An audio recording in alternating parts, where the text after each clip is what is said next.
She's an actress, host, dancer, commercial model, and now recently a vlogger and appearing in more than 25 TV shows and movies combined. Let's get to know more about Andrea Torres. Hi, Tony. Hi, thank you. Thank you. It's nice to finally sit down with you and, yung mas intimate na conversation. Kasi she mentioned to me kanina na nakikita pala kami sa church. Yes. Pero hindi tayo Never tayo na-introduce talaga. Oo. It's nice to finally meet you. Thank So I always you, see you, sabi ko, ang likewise. sexy naman ito, grabe.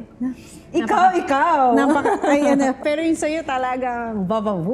Pag nakikita ko yung mga pictures, ba't sexy ba si mami nung bata? Ay, mas grabe Siya siya ang original? manamit kasi sa akin. Oo, mas mas confident siya. Pero hindi kasi nung binabasa ko yung story mo, ang tagal mo na rin pala sa showbiz kasi you started noong 2005, technically. Yes, oo. Doon sa show pa ng ABS-CBN, Cupids. Ang love team mo si Dominic Rocco. Nene ako noon, ang kapal-kapal ng kilay ko. Ilan taon pa nung nagsimula ka? 15. Pero actually, 6 pa lang ako. Nagsa-start na ako talaga. Ano yung mga ginagawa mo nung 6 years old Nung ka? 6 years old ako, sabi ko sa parents ko, pwede ba ako sumali sa Little Miss Philippines? Kasi gusto ko na talaga mag-artista that time. Bata ako pa lang. Bata pa lang ako. Pero siguro na-feel nila na if ever lang na hindi ako manalo, kasi syempre competition yun, baka ayawin ko na yung dreams ko. So, hindi sila pumayag. Which is true. May ganun akong ugali na parang masyado akong focus sa isang bagay. Masyadong bigay na bigay. So, may tendency din talaga na ganun. Baka pag ma-heartbroken ka, ayaw mo na. Isipin ko wala na akong space talaga. So, nag-start commercial model, ganun? Yun yung Then, masasabi kong naging break ko. Nung finally, after so many years, nakakuha na ako ng commercial. Sinwerte na medyo nagsunod-sunod na. Doon na yung meron ng kumukontak sa amin na ilang mga manager. Tapos nagtuloy-tuloy na. Ano yung parang pinaka-breakthrough? Ang pinaka naging break ko, nilagay ako sa soap ni Kylie Padilla, yung Blusang Itim. Anong role mo doon? Kontrabida niya. Pero ano pa ako noon, sabi ko na kailangan ko pa magpursige kasi gusto ko maging bida. Tapos sabi, mukha mo masyadong matapang. Hindi ka pang bida, parang lagi sinasabi sa akin. What was your fondest memory growing up? Ang dami, ang ganda ng childhood ko. Kasi every step of the way, very present yung magulang namin. Yung pag, kunyari, meron lang event sa school na kailangan mag-costume, hindi enough na nabili ni mami yung Cinderella costume. Ano pa yung tatayaan pa niya yun? Kailangan may sparkles, kailangan kumpleto yung mga props. Kunyari, Jasmine, Princess Jasmine, gagawa pa yan ng parang magic lamp. Mga ganun, talagang career talaga. Pero alam namin na hindi kami mayaman. Pero nakikita namin sa parents namin na always nila ginagawa ng paraan. So, magkakapatid, 5 kayo, di ba? Pang ilan ka? Pang-apat, bunsong babae. But you have a brother, Yes. si Kenneth. Kenneth. Kenneth, he is diagnosed with. Down syndrome with slight autism. What was that like growing up with Kenneth? Hindi naman tinago ng parents namin. In-explain naman nila kaagad na ito siya, ganito siya dapat alagaan. Kasi syempre marami kaming questions, especially ako. Like, hiniling ko kasi sa mami ko yun eh. Sabi ko, mami, gusto ko ng kapatid. Kasi lalaki? na kahit lalaki o babae. Di ba pag magkakapatid kayo, inuutusan yung matanda, tapos papasa. Ako lagi. Naiiwan sa'yo. Syempre bata pa ako nun, mami, gusto ko ng kapatid. Para meron ding parang maglo-look up sa akin. So nung lumabas siya, ang daming questions kasi parang, bakit hindi pa siya nakakasalita? Bakit hindi siya makalakad pa? Tapos yung ulo niya, pag nagagalit siya, parang ganun. Parang walang buto. Tapos pag nagagalit din siya, kinakamot niya yung tenga niya hanggang magdugo. So may mga ganong moments. Pero through him, parang naging solid yung face namin kasi ang daming miracle, sobra. He's a miracle, but at the same time, in the beginning, it was challenging Yes. for the family to handle it. Yes, kasi merong yung parang, there was a time kailangan operahan daw yung mata, tapos meron din sa tenga, tapos yung pinaka-recent yung, na-diagnose siya with multiple organ failure. So parang sinabihan na kami na 2 weeks na lang daw. And syempre kami parang, alam naman namin na hindi mahaba yung lifespan nila, pero hindi ka naman magiging ready sa ganun, diba? So, yun yung I think talagang pinaka malaking challenge ng family namin. Talagang dinasal namin. Tapos nakikita ko siya, laki-laki na ng tiyan niya. Tapos parang may kailangan operahan sa isang part, hindi magawa kasi maapektuhan yung isang part. Tapos I remember nun, kasi yung ate ko nun nagdo-doktor na siya, pero hindi pa siya nakagraduate. So parang nagpaalam siya, sabi niya, pwede bang sumama sa operating room? Oh. So meron yata itutusok sa kanya, and then kailangan yata pag nilabas yun, hindi magdugo. Sasabi lang ni mami sa kanya, Gail, pagka tinusok, pag ilalabas na, mag-Our Father ka ng sunod-sunod. Sabi pa niya, mami, natakot ako kasi nung tatanggalin, nagdugo. Hindi niya kaya mag-blood clot. Tapos bilang nag-stop. Oh, wow, miracle. Miracle. Tapos meron pa siyang dapat na tests after and operations after. Wala na. Tapos sabi lang ng doktor, thank niyo yung angels niyo kasi wala akong explanation. Biglang gumaling? Bigla na lang nawala. Tapos ngayon, he's with us. Under maintenance siya ng mga gamot. Pero happy siya. Happy, healthy, strong. So, yun. Sobrang talaga. Alam namin na nandyan siya. Grabe yung presence ni Lord sa amin. Kaya ba sobrang strong ng faith niyo as a family? It's also because of your brother. Yes. Yun lang. Gusto ko lang talaga na maging normal yung buhay niya. Ang hirap din kasi hanggang ngayon hindi siya nakakasalita. So, paano ang communication? Kapag kinakausap ko siya, tumatango naman, nagsasmile. Oo. Pero ang mahirap pag may masakit, minsan Hindi niya tinuturo masabi. niya. Oo, pero minsan hindi niya masabi. Would you say na naging motivation mo rin siya Sobra. to pursue your Sobra career? talaga, oo. Alam Like to nila be yun. successful in this field? Alam nila yun na damay sila sa success ko. Hindi pwedeng ako lang. Ang pinakaluho ko nga ngayon is every Sunday gusto ko lumalabas kaming family. Kahit walang okasyon or maliit lang yung okasyon, gagawa mo pa ng setup, yung gano'n.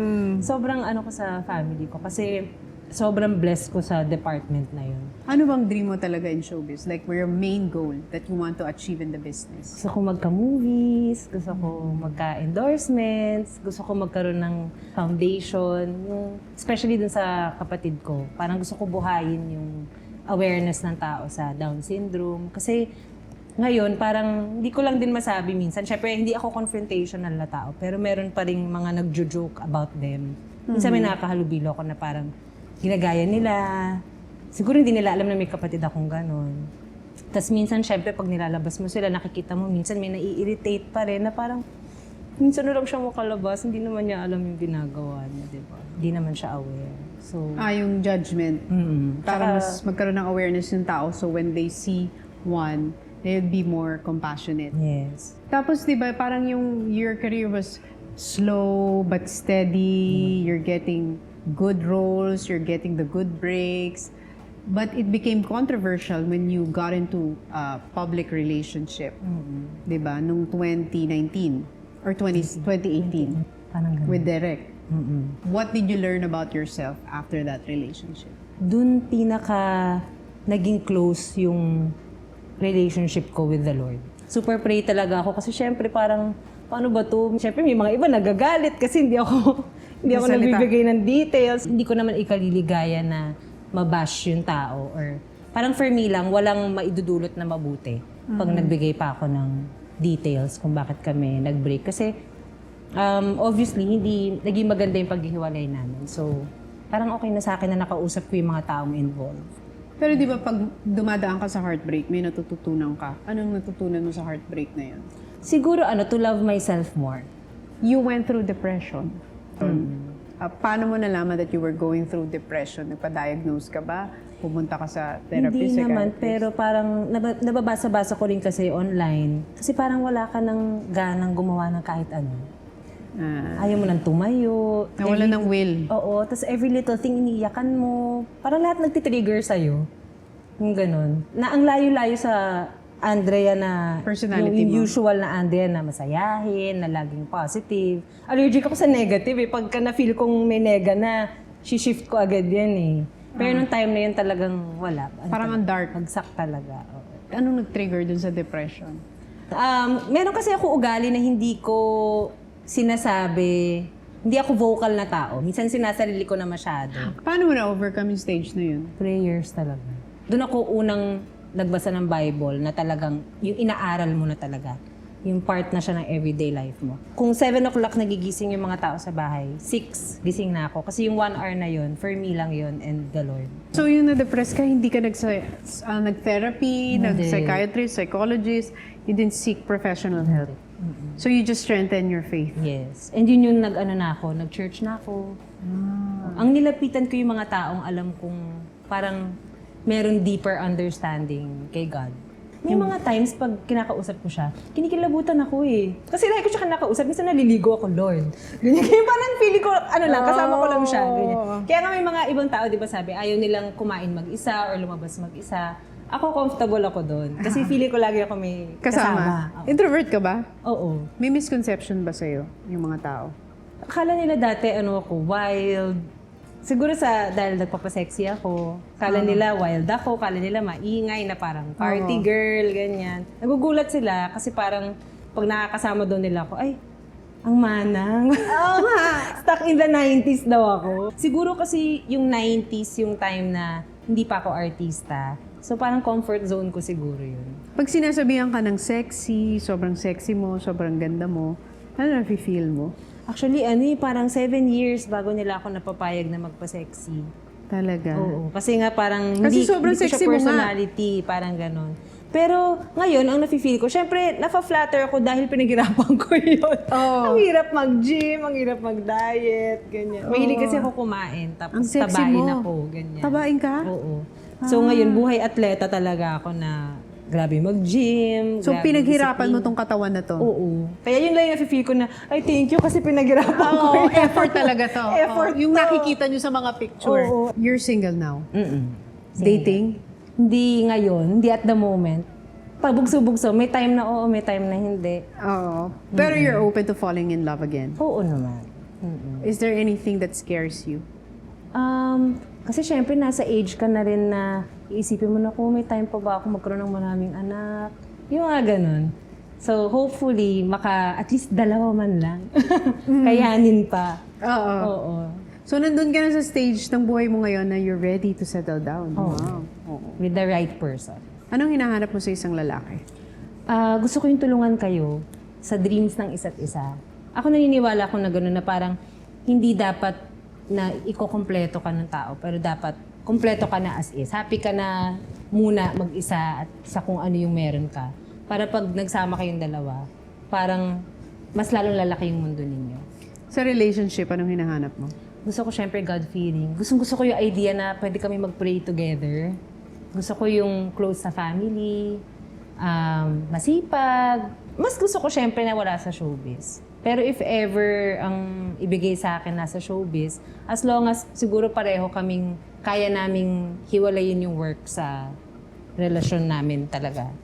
Anong pinaka na-enjoy mo sa showbiz? Yung the fact lang na meron kang taong nai-inspire. Parang pag may lumalapit sa'yo na parang, tagal-tagal ko na hindi nakakaiyak. Dahil sa show mo, nailabas ko lahat ng sama na loob ko. O kaya parang nakarelate siya, nakatulong sa pagdedesisyon niya sa buhay niya, yung mga ganun. Ano naman pinaka-ayaw mo sa showbiz? Siguro yun nga, may mga times na parang nadja-judge ka, tapos hindi mo, yun nga yung sabi ko, ayaw mong patulan lahat eh. Kasi nga pag pinatulan mo, hahaba, yung ganun, tapos minsan parang lalo ka pang madja-judge. Ba't ka pumasok sa vlogging? Actually, dapat last year pa. Kaso nagsunod-sunod yung lock-in, ganyan, so hindi kami makapag-shoot. Sabi ko lang, parang mas naging open lang ako. Parang try lang natin, experimental, kung ano lang maisip na gawin, sige gawin natin.